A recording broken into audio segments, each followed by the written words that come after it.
A partir de agora, pois, si realmente podamos vernos con máis frecuencia.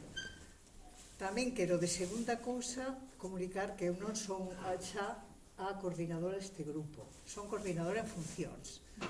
A seguinte, que xa foi elexida onte, Teresa López, de forma que supoño que aínda será máis fácil a comunicación entre a Rede Gadabra e o Grupo Illa, que como o seu nome indica, pois sí, ás veces é unha illa, non? Absoluta.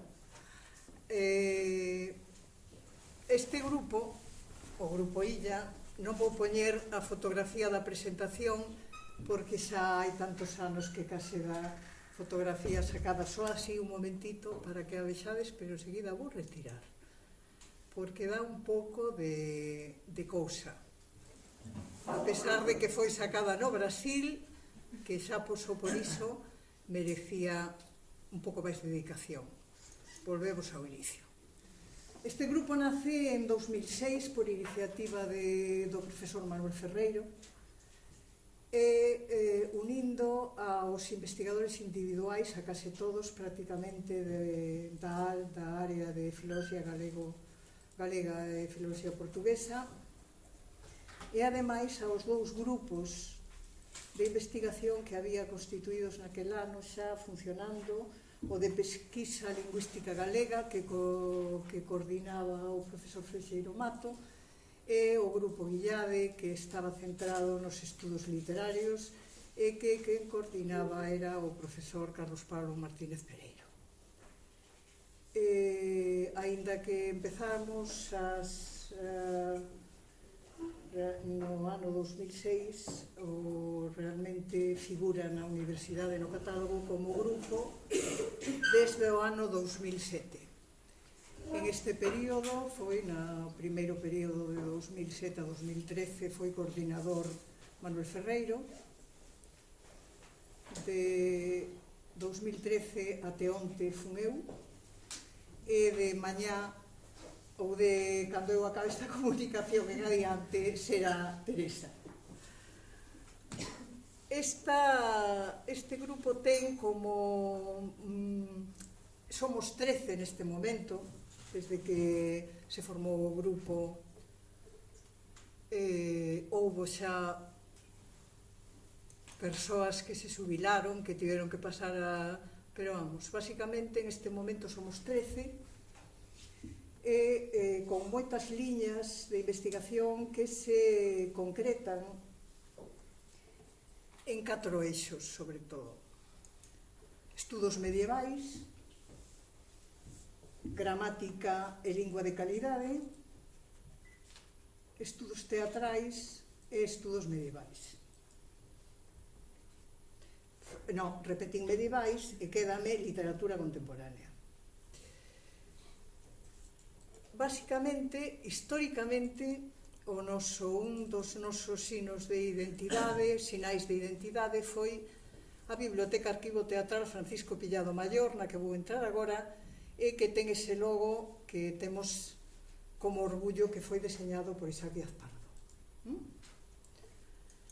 A Biblioteca Arquivo desta universidade crease en 1900, creouse no 96 a partir da doación por parte deste investigador da Coruña, Pancho Pillado, como coñecemos a maioría da xente, e da súa biblioteca esta universidade.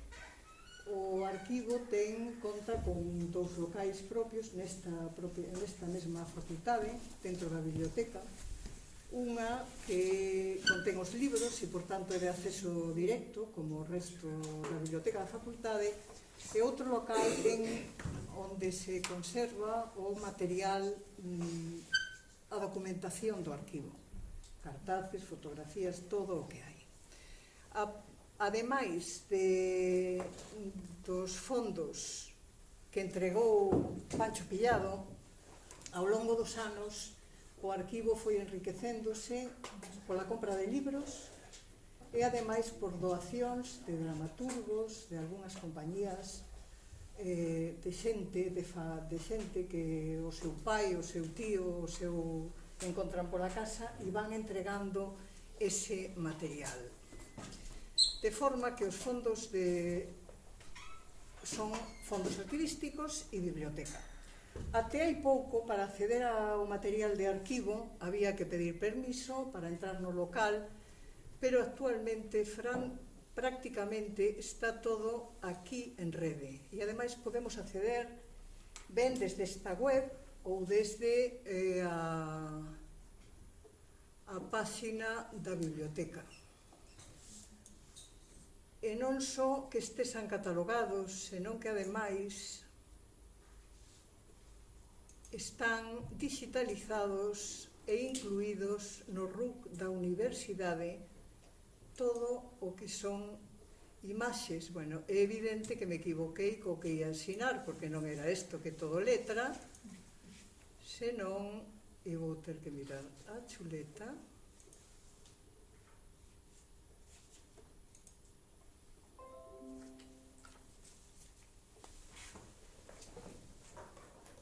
Se non é este, non mostro ningún. Están aquí todos os cartaces e este. Este é o cartaz da segunda mostra de teatro de Ribadavia, por exemplo. Pero igual que os cartaces están as fotografías, as partituras, e o proceso que se está levando neste momento a cabo da catalogación é neses recortes de prensa. Bueno, sabedes que o teatro contemporáneo galego, sobre todo século XIX e principios do XX, é a base de prensa. E todos os fondos do arquivo eran recortes de prensa, ás veces están sendo picados, xa non digitalizados, porque o papel está moi deteriorado, senón incluso picados. Canto aos libros, non hai ningún problema, están os que poden ser prestados de acceso directo e os outros a través de petición ou préstamo interbibliotecario. A xente da biblioteca desta casa, sobre todo grazas ao labor da súa directora Marta Lago, colabora totalmente con nós e co arquivo e coa súa conservación e facilitar aos investigadores que necesiten algo, todo o que pode se lles manda, non necesitan vir físicamente, porque para iso a rede, non? Tanta rede, e despois tens que mandar os paquetes. Ben, outra dos elementos, aparte dos fondos de investigación, foron as publicacións. Cando se creou este arquivo existía unha entidade que era o IGAEN, que para os máis novos xa será prehistoria, e co IGAEN era Instituto Galego das Artes Escénicas, e que xa me trabuco co Agadic de agora. Ben, co IGAEN fixéramos un convenio en canto se asinou o contrato de cesión, polo que o IGAEN pagou mentres existiu, un par de bolsas, tivemos bolseiras e bolseiros en gran parte de biblioteconomía para que axudaran na catalogación deses fondos, porque a xente, lóxicamente, os traballadores da biblioteca da universidade viron que de repente con todo este material chegaba un extra enorme de traballo e ademais de cousas que non eran as habituais para eles. E ademais pagaban publicacións. De forma que durante anos se mantiveron 6 series vivas, a bases de cores, unha para a literatura teatral galega, a azul, a verde para a portuguesa, a branca para o resto das literaturas. Bueno, había unha francesa que está vermella, e despois abríronse Pensamento e Estética ou Documenta, na que publicáronse documentos históricos, algúns deles que só existían en manuscrito, conferencias de xente como Carré, ese tipo de documentos. En principio, as edicións que non foran, bueno, era unha colección, era e é unha colección universitaria para publicar estudos de investigación sobre teatro.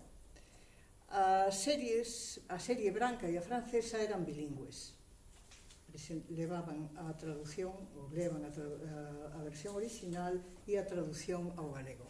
Lóxicamente, nin a serie azul nin a serie verde son bilingües. En 2017, no ano 2017, en parte debido a que quen dirixía todas estas coleccións estábamos xa na categoría de senior. Así nos definiu o avaliador da ANEP, que a xente que segundo o avaliador da ANEP tiraba do carro. En 2017 fixemos unha remodelación e reducíronse as coleccións a 3, as que temos aí como abertas, e impuxéronse, como era lóxico, os criterios de calidade que exixe toda a publicación universitaria. Porque cando se cerrou o IGAEN, as publicacións pasaron a formar parte das publicacións da universidade. De forma que xa non tiña o arquivo, non tiña independencia para publicar todo o que quixeran. É dicir, as coleccións do arquivo entraron a formar parte das publicacións da universidade. A serie verde,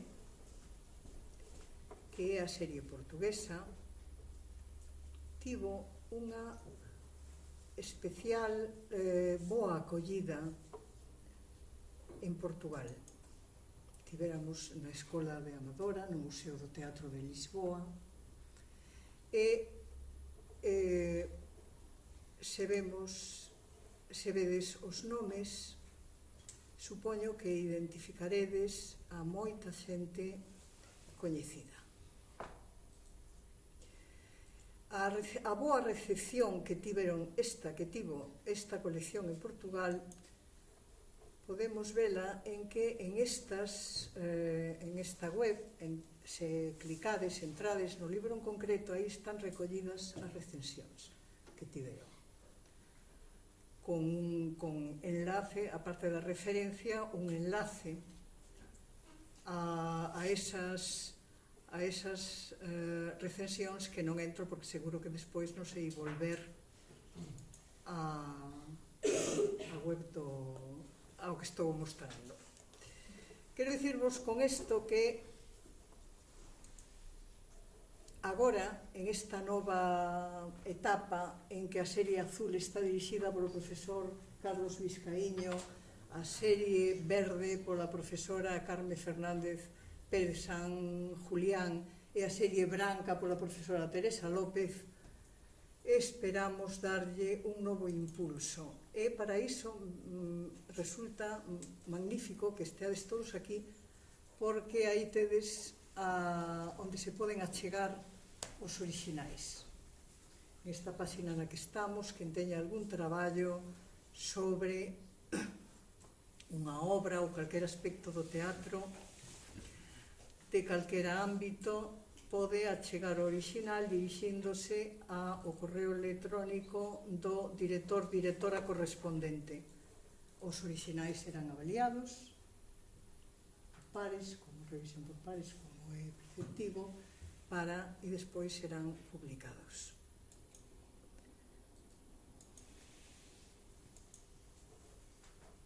O segundo,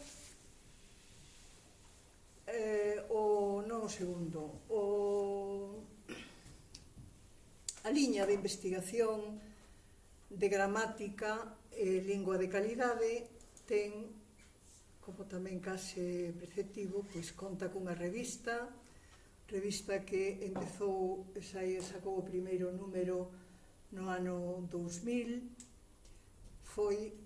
o primeiro director foi o profesor Manuel Ferreiro, que como vedes está en todos os impulsos iniciais. Despois, no 2005, pasou a ser dirixida polo profesor Freixeiro Mato, que acaba de abandonar a sala, e desde o 2015 é o profesor Sánchez Rey quen a dirixe. Como corresponde a estas publicacións universitarias, están todas en liña, ten unha colección de monografías que debe de ir xa polo número 11 ou 12. Aí en esta páxina están as instruccións e como se mete instruccións para os colaboradores, normas, as bases de datos en que está indexada e o contacto con quen hai que poñerse, a quen hai que dirixirse para publicar nela.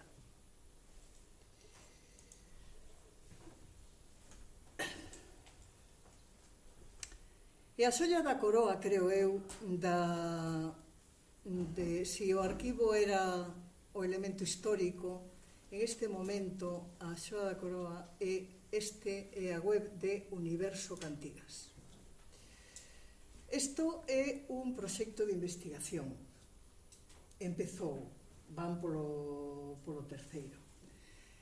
E creo que é o momento de dicir que gracias ás investigacións este grupo, nas dúas veces que se someteu á avaliación da ANEP, pois alcanzou a calificación de grupo A de excelencia cunha puntuación de 45 sobre 50.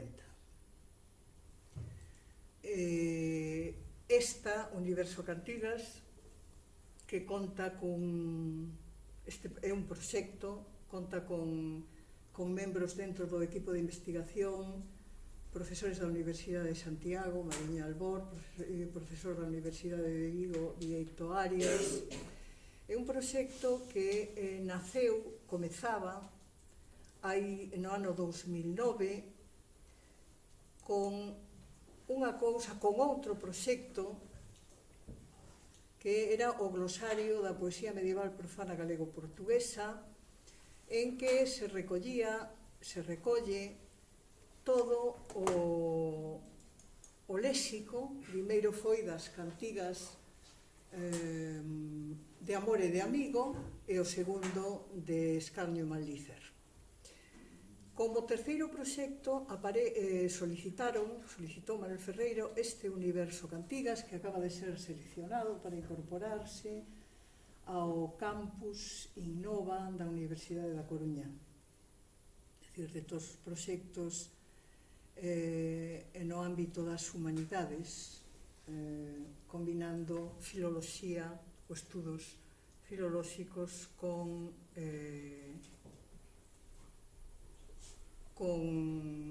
TICs, con novas tecnoloxías. Ben, aquí explica o proxecto, tamén hai moito colaborador italiano. Comeza por... está en construción, de forma que hai cancioneiros, por exemplo, nestes manuscritos, nesta edición paleográfica, que aínda non están metidos. Supoño que isto é Universo Cantigas 1 e haberá Universo Cantigas polo menos 2, que será 3. Esperemos que lle dé a tempo, non teña que marchar antes. E aquí están os manuscritos, aquí están as cantigas.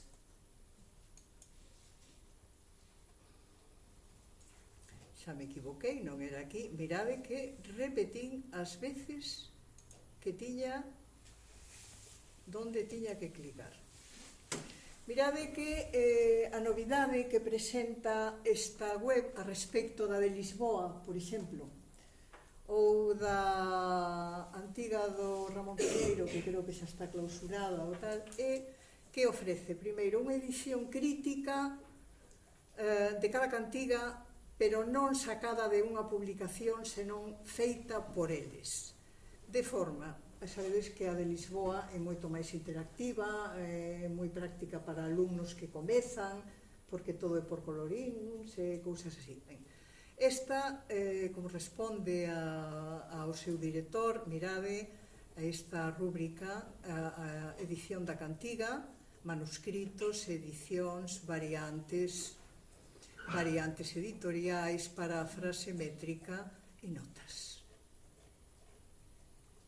Contén todas, absolutamente todas as partes dunha edición medieval. É unha páxina ademais que xa está en aberto, é dicir, que están recibindo aportacións e comentarios do equipo deste proxecto. Temos aquí, por si alguén despois quere facer alguna pregunta, a Xoan López Viñas, creo que a Xoan López Viñas, Manuel Ferreiro, de paso, agora me lembro, está reunido co seu equipo, data posta con moita anticipación, por eso non está aquí. Supoño que en algún momento os cruzaredes con el polo corredor. E o glosario o que fai é recoller aquel primeiro proxecto que vos ensinei hai un momento.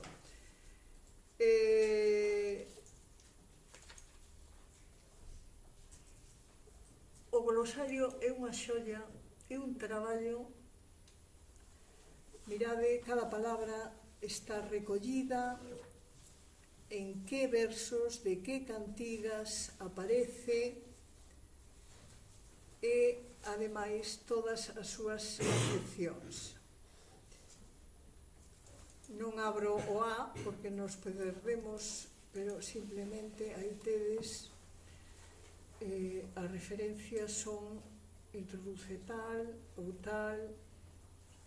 Esta é un dicionario de medieval.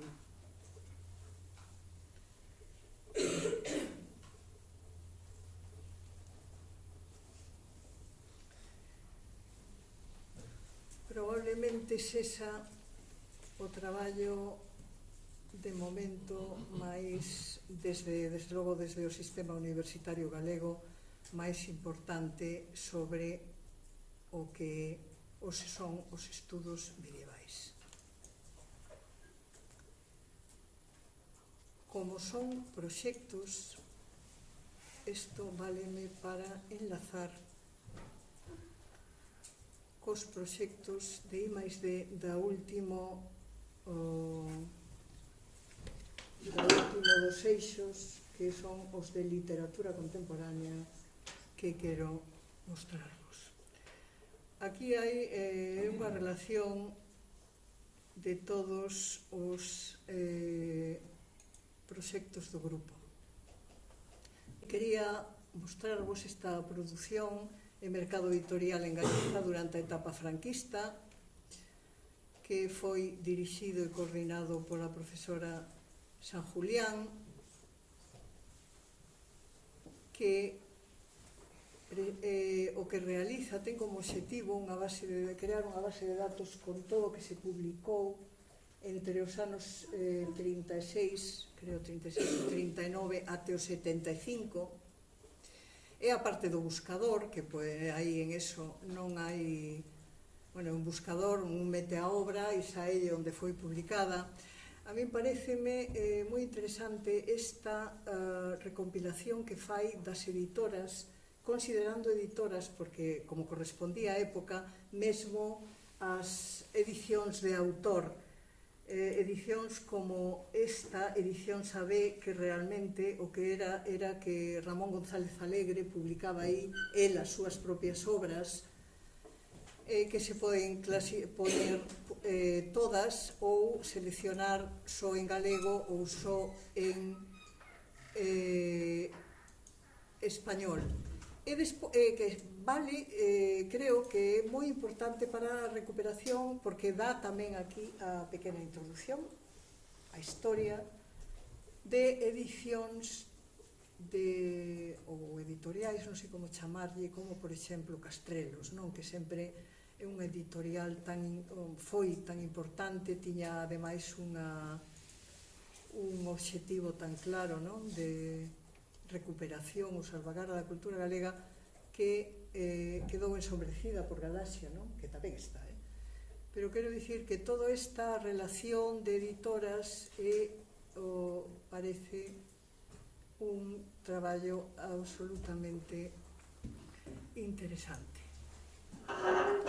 E quero acabar esta pequena presentación, non sei se despois haberá algunha pregunta, presentando outro proxecto que se materializou en outra web, que é a cronoloxía da literatura galega do século XIX, dirixido pola profesora Teresa López, e que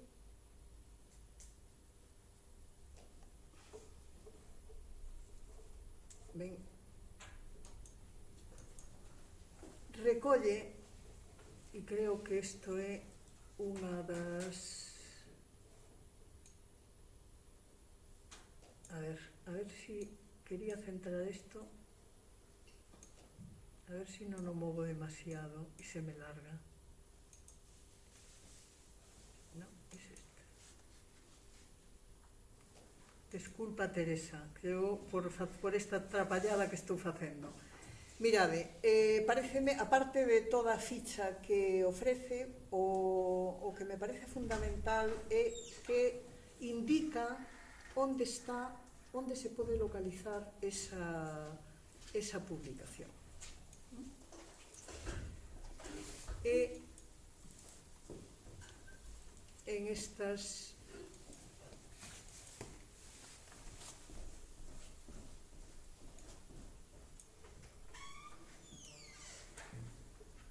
aquí en búsqueda avanzada, facendo probas para comprobar que funcionaba, meto a casamenteira, como vedes, provocos de eco de teatro, que o meu, e entón así me entero de que está en algún sitio que eu non sabía que estaba. Digo, para ir vela, porque eu, cando traballei sobre o manuscrito, marchei a Ourense. E aquí teño a información de que está, aparte de recollido na web do Consello da Cultura Galega, está na Fundación Penzol de Vigo, que non creo que non sei se a comprou aquela que estaba en Ourense ou é que hai outra, haberá que enterarse. Este proxecto é un dos que máis futuro ten, creo eu. É dicir, con cartos poder ter toda esta información sobre as publicacións que en determinadas etapas da historia da literatura non, pero en outras sería moi, moi necesario. E con isto creo que dou por terminada a miña intervención. Que saiba, aquí temos, repararíades, aquí na ronda de actualidade, a vosa publicación deste ano que acaba de rematar. Moitísimas grazas por vosa atención.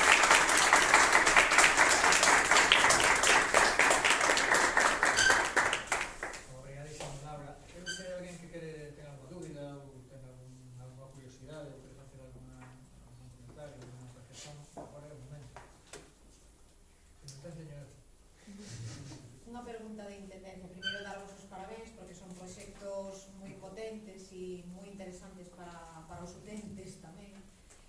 Con que material humano, con que corpus de persoas, digamos, contades para os diferentes proxectos, alén do PDI estável, dos contratados predoctorais ou postdoctorais que eventualmente nunha determinada etapa estesen, que introducides a persoas de traballos de fin de mestrado, de fin de graduación, en fin, por coñecer un pouco, porque tamén hai alumnado desas liñas, con que colaboración humana tamén contades? Mira, contoche dos de teatro e despois Teresa contache dos dela, non sei se alguén máis, e a Ferreiro miramos aquí, que o conta actualmente, como é rico, Esa web contrata xente mesmo. A investigación do teatro somos poucos, pero de todas formas contamos, aquí empezamos no ano 2009, eu tive unha etapa da miña vida en que traballei en medieval, despois tiven que reciclarme, espero que non vos pase a vos, é bastante fastidiado, perdes 4 ou 5 anos na vida investigadora. Entón, estes proxectos xa de novo centrada no teatro, só no teatro no 2009. Van 3 en cadea. E os colaboradores somos, eu non me cito, Carlos Vizcaíño, Yolanda Ogando da Universidade de Extremadura. Os 2 primeiros anos estivo unha rapaza que comezara a facer a tese e despois a deixou, sabes que as teses valen para o que valen. En esta estivo Francisco Salinas connosco. Este ano de apoio, nesta última, temos a Moncho Freixeiro, porque tamén sabes que ten que haber un número de investigadores fixos para que concedan o proxecto. E agora paso a palabra a Teresa, que contará con quen conta. Eu, simplemente para responder a cuestión que está por Carmiña, pois no que eu sei tamén do proxecto de Carmen e do proxecto de Manuel Ferreiro, como tiveron financiamento en convocatorias públicas, houve unha parte deses fondos que se destinou a contratación de persoal para que traballase no marco do proxecto. No meu caso foi a totalidade, porque foi un proxecto con pouco financiamento. No caso de Carme, a web que se presentou é o resultado do financiamento por 2 vías distintas, cando existía a convocatoria de proxectos da Xunta de Galicia, nunha das últimas convocatorias, e tamén do Ministerio, e houve nun período de tempo tamén unha persoa contratada traballando no proxecto. E no caso de Manuel Ferreiro, pois tamén nos sucesivos proxectos que deron lugar a Blosa e logo Blosa Cantigas, houve contratación específica para eses proxectos, ademais de puntualmente algún estudante de grau que tiña bolsas de colaboración nos departamentos e que obrigaban nese momento a que o secretario de colaboración fose no marco do proxecto de investigación, puntualmente colaborando nos diferentes proxectos. Mas realmente o relevante para sacar adiante xa non digo tanto o traballo de investigación, sino o volcado de datos na web, a colaboración das persoas contratadas, porque é un traballo que requiere moito tempo, son moitas horas para non tanto facer investigación previa, que se pode facer por parte do plantel de investigadores, sino para introducir eses datos.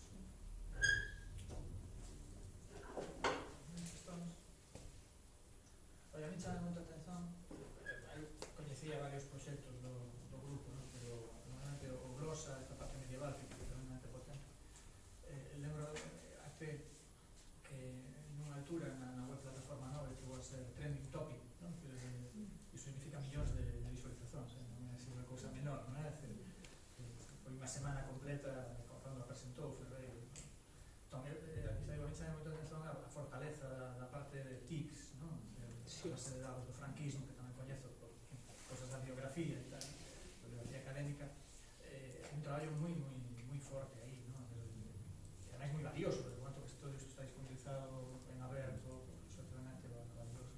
A cuestión é, vos, creo que sei a resposta, mas pregunto igual, non? Vos colaborades co Laboratorio de Bases de Dados daqui da Coruña? Non? Pagamos. Entón, a resposta, ves? No, vamos, colaboramos. Vos colaboramos, eles teñen un spin-off, Eles teñen... Digo isto porque nos, si, os catalogadores que temos, as bases de dados que temos, estas últimas, si contratamos, digamos, o diseño, e si temos así alguna... Mira, estás preguntando toda esta web tan preciosa foi que tivemos conseguimos un proxecto de consolidación da Xunta durante 4 anos que non só permitiu que fixéramos todo isto, senón que ademais tivemos contratada durante 3 anos a unha persoa que se dedicaba a xestionar, eso foi o que nos hai que un impulso tremendo a que nos actualizásemos, e iso que non interviña no traballo dos proxectos, porque era todo, claro, pero por exemplo a web do arquivo, bueno, a web do grupo pois está así de, a mí pareceme preciosa de todo, pois gracias a eses cartos, pero foi pagando, que se esa unha desas empresas que a universidade fai dentro, non sei como se chaman agora. Pois sí, será así, pero todo pagadiño, Non, xa, eu cando digo de colaboración referíame a iso, nós tamén pagamos. vale, vale. Home, supónse que si se entra ese proxecto Campus Innova, ao mellor debería facilitar que os de bases de datos e os informáticos non cobrasen por todo, que nos, igual que nos andamos por aí polas aldeas, ou agora xa está casi toda a prensa aquí, pero a miña vida foi andar polos currunchos e as casas, eles poidan aportar algo do seu traballo sen cobrarnos, claro. A relación foi comercial. Exactamente, totalmente, moi ben, moi cordial, pero pagando. Non é como a biblioteca virtual, que así que foi máis. Non, a biblioteca virtual era outra cousa. Cando a fixemos ano 2000, prehistoria, porque eso é absolutamente prehistoria, era un proxecto que da vicerreitoría, daquela había vicerreitorías de innovación, que agora non creo que non hai xa innovación, xa, e que eu saiba, por a parte filolóxica, a vicerreitoría pagou a dous bolseiros, dous escravos. Están aquí os dous. Non, Cilla marchou, Cilla e Carlos. Non sei que lle pagaría a base de datos, non teño nin idea. Nunca souben a mí nada, Era un proxecto da universidade, aquilo. Isto non. Isto é un proxecto noso. A biblioteca, bueno, temos aquí, non mostrei a páxina porque iso xa é unha parvada, todo o mundo sabe entrar. Aquí está como último, pero vamos, eso xa, nos quedamos co inicio, que estamos todos vos e nos. Moitísimas grazas, foi un placer.